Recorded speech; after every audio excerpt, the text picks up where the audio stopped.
Fun and play. Have I been looking forward to this one? Let's state the obvious. A lot of the stuff I speak about can be quite serious and deep and meaningful, right? Which is really important because life is serious and it has a really deep and meaningful side. But as I'm going to explore today, you must acknowledge the other side, which is having fun and playing. So this episode is all about remembering our need for fun and play in this serious world. We're going to explore that topic together. We're going to look at the importance of it, the downsides of it, how we start to recall it back in our life, how we cultivate fun and play back into our lives so that we can live life more. There are two sides in life, right? We can simplify this. There is a serious side. Life is serious at times. Life is tough. Life is hard. Life can be unpleasant and dark at times. That's one side. There is also, though, a fun and playful side. A light-hearted side. A funny side. A side that makes us smile and laugh. That side is just as meaningful, just as important as being able to look at and manage and handle and move through the serious and dark and challenging side. In order to live life, we have to be able to own the serious part and be able to be adaptable to that. And we also need to own the fun and playful side. Now, if we look at our truest nature, it is fun and play. You know, from the beginning. In life, as children, that's just all children want. They just want to have fun. They just want to play. And we might, as adults, you know, who have gone through the serious side, look at them and go, that's just naive to have fun and play all the time. And in fact, that's juvenile to have fun and play. Get serious, get real, right? And we've created a society that has orchestrated fun play out of our life so much to the point where most of us don't have any. It's been beaten out of us, if you like. We started these fun, playful kids who just naturally know how to have fun and know how to play and love doing so. And then we slowly but surely find ourselves in 9-to-5 jobs, doing jobs that most of us find unfulfilling and spend most of our lives doing. And where's the fun in, you know, playing that? It's so easy for us to lose fun and play, and we'll come to that. So much of the unhealthy habits that we see people have are built around their attempts to find fun and play. And so if you look at some of the unhealthy habits that the Western world has, for example, Friday hits, we're out on the piss. We're out, we're drinking, we're eating all sorts of things. And there are many reasons for that. We're looking for a dopamine hit because so much of our week is not fun, is lacking dopamine, is lacking inspiration, is lacking play. The very things we need in order to have a balanced nervous system and to be who we are. So our unhealthy habits, if we just look beneath the surface, they are our attempts to try and live life fully, to try and find our true nature, which is to have fun and play, and to try and get an outlet for that. In lacking fun and play in our lives, we are creating unhealthy ways of trying to get it. Alcohol just being one example. Now, obviously, there is a serious side to life. Absolutely there is. And part of growing up and development is about meeting that side. You know, wouldn't it be lovely if we just had our parents giving us everything we wanted all the time, or being able to just play from sunrise to sunset? Yeah, it would be brilliant. But the reality is that there is a serious side. There's a tough side. There's a hard side. There's a side that isn't fun. There's a side that isn't playful. And that is part of life, and why so much of my content revolves around meeting those challenges and how do we overcome them and move through them and find meaning in them so that we can come back to our fun and playful side, which is our true nature. And in fact, if you have fun and play in your life, as we're going to see later on, you're going to find the resilience to handle that serious side better. So let's explore the importance of fun and play, right, a bit further. Let's start actually with the cons of fun and play. Without wanting to generalize, I think we've seen throughout history that comedians, people who use fun and play for a living, are often at risk of struggling in life, of things like depression. One could surmise the reason for that is that it's human behavior to use fun and play, comedy, laughter, as a way of distracting from problems at hand, from pains that are going on within or around us. That we might use that to distract ourselves, to deflect the problems, to suppress the problems at hand. And whilst that might be a short-term tactic that's useful, long-term it's not. As we've seen from our previous podcast in The Purpose of Pain, if pain is not getting listened to and heard and felt through and learnt from and grown from, then it's going to start raising more symptoms, stronger, harder symptoms. One of those symptoms could be the symptoms of depression or anger or self-sabotage, for example. In continuing to use fun and play, you are going to deflect from the problem that you need to actually sit with and process. And if you're not willing to do that, then it's only a matter of time until you find other distractions. And we all know these people, right? These people that are so much fun in a social setting, absolutely amazing. But the moment you try and have a bit of depth to your conversation, a bit deeper conversation, a wee bit more serious conversation, they can't bring anything to the table. In fact, they don't want to. They either run away, walk away, or start turning everything into a joke again. And that is not healthy. So we're certainly not saying that fun and play should be there 24/7. That's not what we're saying. It also puts a huge strain on our relationships, right? We do have depth. Everyone has depth to them. And if we play just the fun and playful card the whole time and never willing to address the serious, and deep side of life and of who we are, then we're only giving half of ourselves to people. And if we want deep and meaningful relationships, which is absolutely what everyone needs in order to live life, then that is going to put a strain on our relationships. We're never going to be able to really go to that place with that person. Now, I'm not saying that you get rid of those friends. Far from it. You'll have other people maybe giving you depth, that depth. And those friends maybe are just for the fun and playful side to come out. That's fine. All I'm saying is that if you want real deep, meaningful relationships, being able to go beyond just fun and play is important. But what of the pros of fun and play? Well, as I've alluded to earlier, having fun and play and not taking life or yourself or others too seriously builds mental resilience.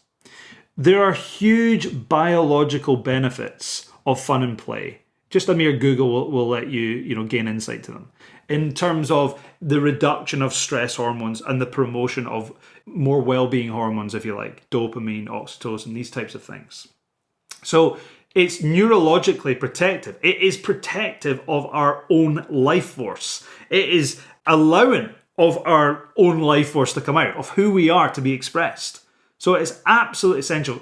Fun and play is not just what we do until we become serious adults. It's there for us all throughout our entire lives if we're willing to nurture it and not forget it. It allows us to balance the hardships of life. Ricky Gervais once said, whether you like him or not, it said a great quote, which is that's exactly what humor is for. It's to help us to handle the shit side of life. It's there to help us to handle the hardships of life. It does that brilliantly by lifting us up when we are down. Okay? So it allows us to gain access to, as I'm saying, who we ultimately are. We're not, yes, we do have that serious side. We can go deep. We can talk about, real human experiences and raw emotions. But if we can bring some fun and play to it at times, my God, we've got more of a balance. And we're accessing more parts of who we are. So we can be all of who we are, not just the serious side. A lot of people, for example, that know me, my natural nature growing up was cheeky chappy, very mischievous, loads of fun and play. That's my true nature, which may come as a surprise because a lot of what I do is to talk about the deep and serious side, and we're going to come to that.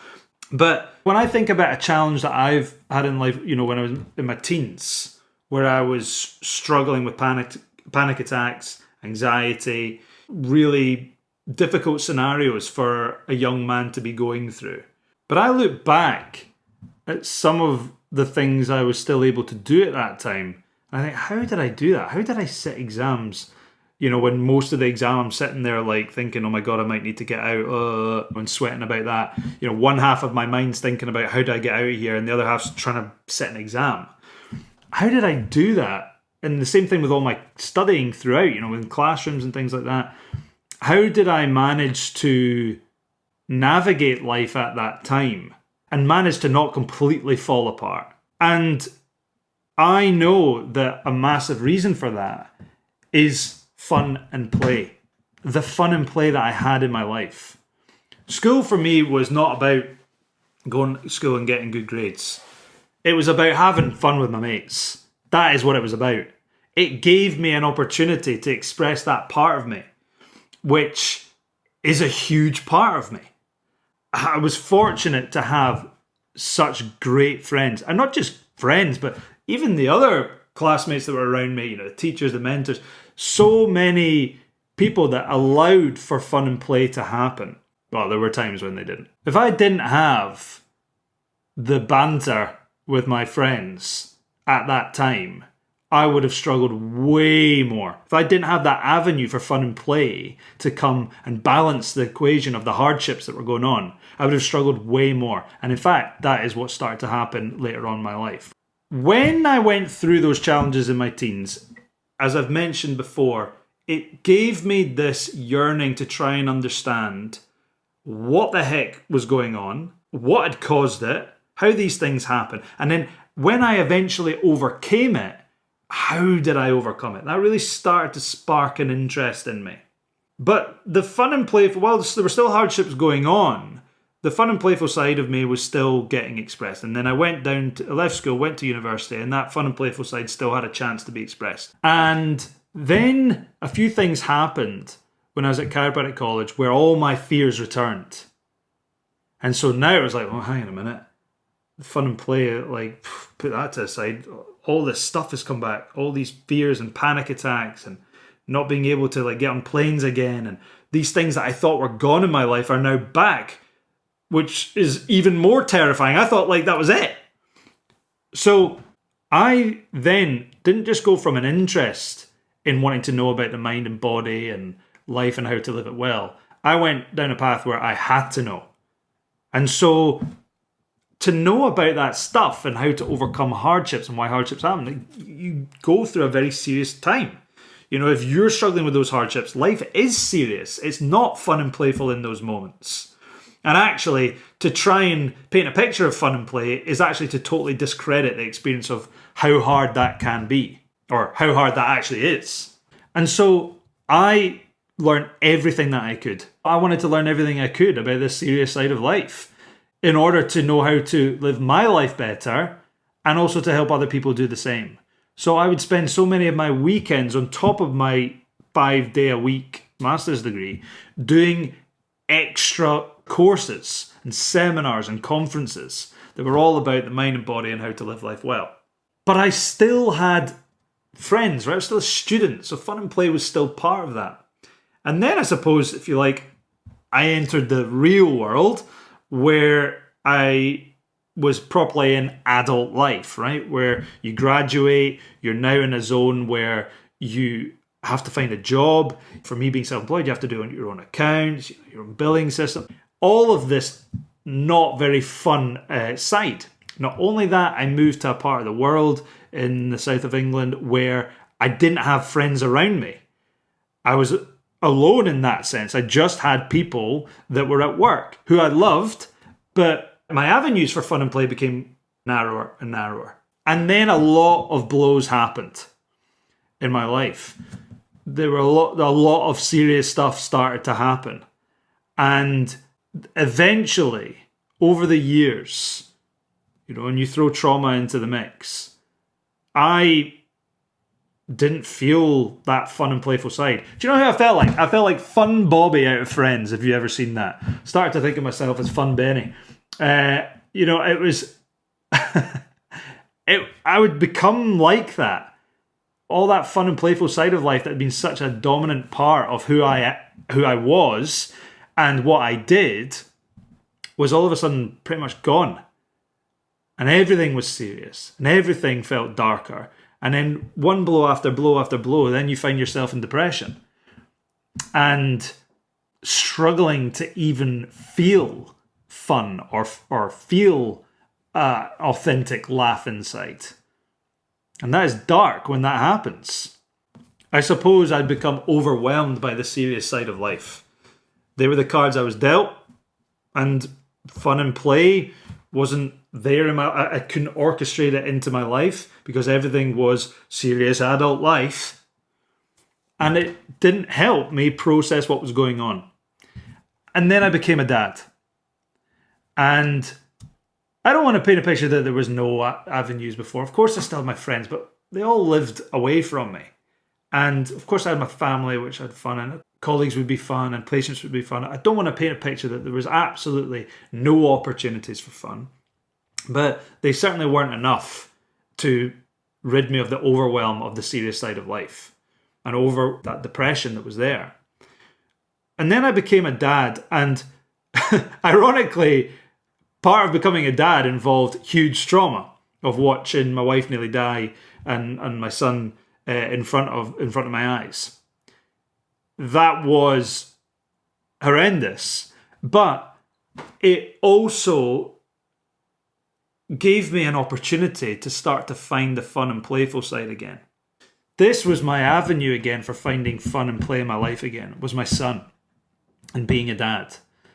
And that, whilst I've gone through arguably more hardships since then, I have found, and in doing this podcast, I've reflected and I've realised more and more that I really have found something to balance the hardships with better. And at times, it's still not enough, but whether it's enough or not in those moments, slowly but surely, that has been what started to balance the equation for me. The fun and play is what balanced the equation for me, or has helped me balance the equation. I've still struggled, still had challenges, but in being a dad and having kids around me as being an uncle, not just being a dad, I have found that avenue for fun and play in my life again. And I just want to stress how important it is. You must find fun and play for yourself again. Fun and play with yourself again. You must find it. I've recently got back from a wedding in Switzerland with one of my schoolmates. And I went there with a good chunk of my schoolmates. And we just had so much fun. And we played and we, took the mick out of each other and, didn't take things too seriously. But we had depth to conversation too. We talked about the struggles that we're all going through. But we also managed to dance till 2 a.m. and just have fun. And it's so important. So that's my call to you, is bring fun and play back into your life if you sense a lack of it. And it could be anything you find fun. I mean, my God, it's not the same for every person. What I found fun, you might find boring as mince. No offense to mince. But you might find it not fun at all. So it's about what you value, right? But look at the things you value and say, am I having fun? Am I playing with this? It could be going to the cinema that you find fun. It might be exercising. That's your avenue for fun and play. It might be playing with your kids. It might be listening to music. It might be making music. It might be going to a coffee shop. It might trying something new. I don't know what it is for you, but you must make sure that you bring it back into your life. I'll give you an example recently of where I recognised that there was a lack of it. I recognised that when it came to exercise growing up had always been a huge source of fun and play for me, as it is for so many people. But it was my chance to have fun and play with my mates and express myself in the process. That was massive for me. And then when I left school, I played like the odd little bits here and there, but as I say, I was going through some serious stuff, and wasn't really as interested in that as I was finding out how to overcome the problems of life. But when I left college and stuff like that, I didn't really find any of the generic exercises fun. Going to the gym at that, the generic way of doing it anyway, going to the gym, didn't find that fun. Didn't find that I was playing there at all. All these types of things, going for a run. I mean, for me, I just find that so boring. I know people love it and power to you, but for me, boring. I find that so boring. That's not fun and playful for me. So these generic things that you're kind of able to do to have fun and play, the generic things, I didn't find fun and it didn't feel like play to me. And I had to reflect and go, well, that's why I'm not really exercising. That's why it's a massive chore to me. So I've had to look and go, well, what do I find fun and playful? I might not be wanting to play rugby anymore like I did, or able, but what can I do? What about that did I find fun and playful? Well, being around my friends, right? Okay, that's one thing, but a lot of my friends are busy and you can't always access them to do things like that. So what things I find? I find freedom of movement fun and playful. I like guys like Karamu Samuel that's out there. More movement practices that are free and flowing and are not restricted. And so I've been able to then use that type of approach and go to the gym more and use that type of stuff in the gym that I find fun and playful. And then now I don't need really any motivation to do it because I love doing it. It's fun. It's playful. So there's an example of how you can bring fun and play back into your lives in an avenue where you're maybe lacking it. Before I start asking you some questions, remember, life is not designed to be fun and playful all the time. So it's not about trying to orchestrate your life where fun and play is always there. I don't mean that. I just mean that when life inevitably gets hard and serious and deep, what are you going to do to bring fun and play back in to help you find the resilience to manage those challenges better? That's all I'm saying. Are you going to keep the foot on the brake from fun and play because that's just naive and being complacent right now because I've got hard, serious adult life to deal with? Or are you going to just take the brake off that and start to let fun and play back in whatever form it's able to show up in your life? So fun and play will flow in and out, but are you going to allow the flow to occur? Are you allowing the flow to occur? So here's some questions. Ask yourself, does my life lack fun and play? Yes or no? Another question. Where have I stopped allowing fun and play into my life? Is it in my relationships with other people or even my relationship with myself? Is it in what I do outside of work? Is it actually within my work? Am I far too serious within my role? Where do you long to bring fun and play back into your life? For example, for me, it was with exercise. Another question. Where has my life become too serious? And ask yourself, am I the one that is suppressing that fun and play in my life? And if so, why? What are you doing or what beliefs do you have that's stopping that fun and play coming out? Remember, your nature is fun and play. When you were a kid, fun and play was just what you did. Maybe you didn't have a fun and playful upbringing, okay, fair enough. But what I'm trying to say is your nature, regardless, was at least at the beginning to yearn for fun and play, to express fun and play. Even if you weren't allowed to express it, it's still your nature. So again, are you suppressing that side of you? And if so, why? And if not, what's helping? What is working? And it's helping to express that fun and playful side of yourself. What is one thing you could do as of today that would allow that fun and playful side to come out? Would allow you to express it? And lastly, I want you to set an intention to not abandon that inner child that yearns for play and fun. To reconnect with it. Modern day life, don't make it easy for fun and play in healthy ways that allow us to express more of who we are. It can allow it for ways that allow us to express less of who we are, but your nature is to want to have fun and play. You have to be realistic and adult in that sense to know that that's not going to be the case all the time. But you don't need to put a brake on it. And you need to recognize that maybe modern day lifestyles are not nurturing that fun and playful side. They're not allowing it to come out. And so what are you going to do about that? What can you do about that as of now? Set an intention to allow that part of you to reconnect with that inner child, if you like. Reconnect with that fun and playful side of yourself and bring it back, baby. Play and have fun again, and you'll live life more. So go do it.